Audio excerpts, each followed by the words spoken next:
Happy Easter.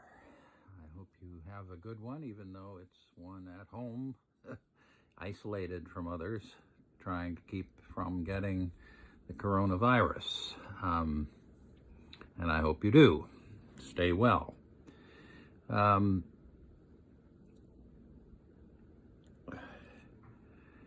The Easter services, for some reason, got recorded at a faster pace, and so I did the service, but and so did Shelley Down and Straight. So we had music and we had preaching, but that you won't hear because you don't get the sound. But I wanted to explain a little about Easter. There wouldn't be a Christian church without resurrection. I mean, Jesus was obviously a charismatic person who did all kinds of marvelous things, but people were excited about him, but the resurrection changed the temperature of the whole experience. And of course, he didn't stay but 50 days, and then he went. So he's not present among us in that same way, which is not to say he isn't present among us. As I was doing the service, the Easter service, and I noticed at the back, the processional cross still had the black drape on it, and we just hadn't removed it for as we had set up for Easter. And I thought, actually, that's pretty appropriate, because you don't get resurrection without death, without the crucifixion. The early church fought this through, something like we're fighting about abortion and those things in this contemporary time, arguing or having opinions or coming at it a certain way. But the early church became certain that they needed to, first of all, say that Jesus actually suffered, because some people said he was divine and didn't suffer. He was just a phantasm. And they said, no, that's not a good idea. And on the other side of it, there were those people who really weren't sure there had been a resurrection. We have the witnesses, the disciples, who clearly had something happen, and they reported on that. But you either believe that or you don't believe that. But resurrection itself is not the important issue. We're always saying, do you believe in resurrection? Do you believe in or not? It's not whether you believe in it or not. It's what you do about it.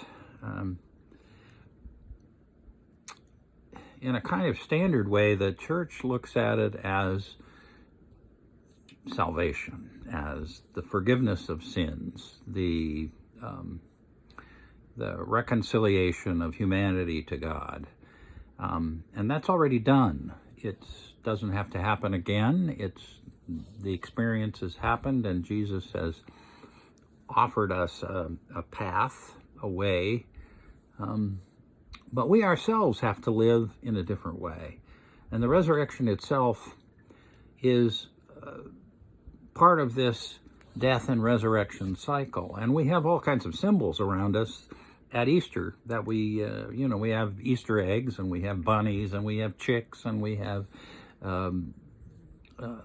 caterpillars and butterflies. And those are symbols of transformation. And the transformation that happens is not really salvific. Jesus saved us, period.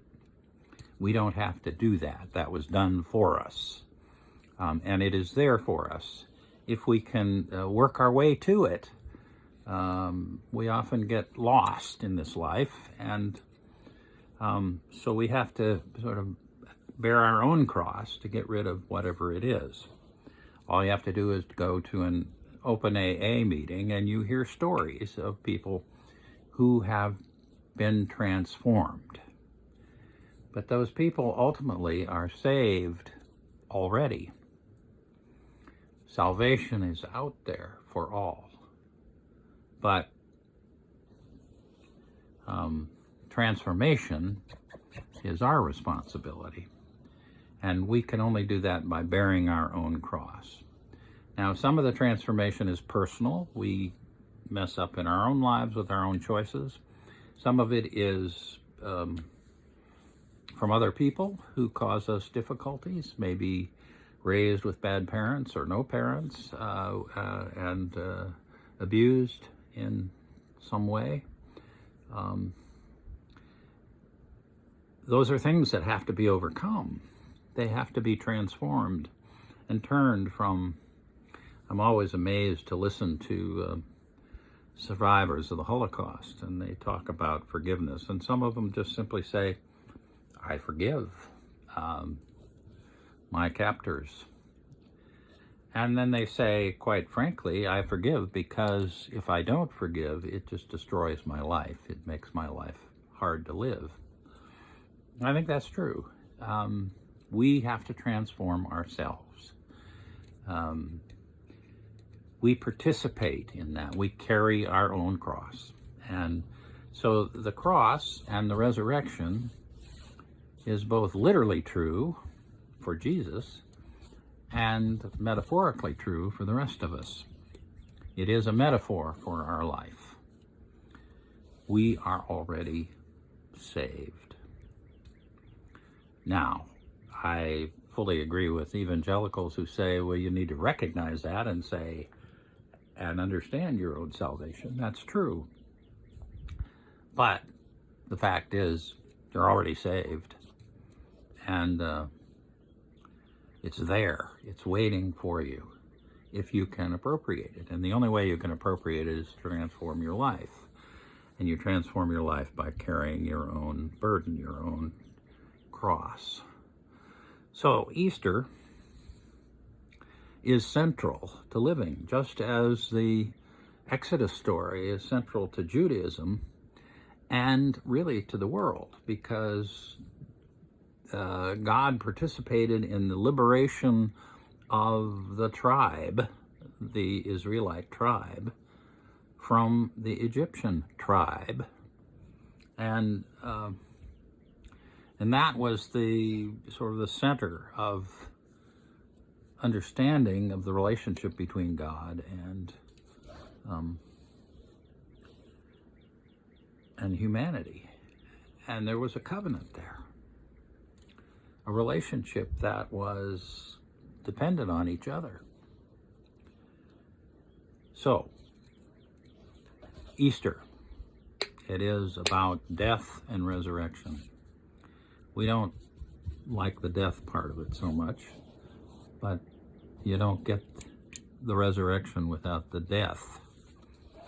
And so Easter is really about death and resurrection, as is baptism, a symbol of death, dying in Christ and being raised out of the water to a new life.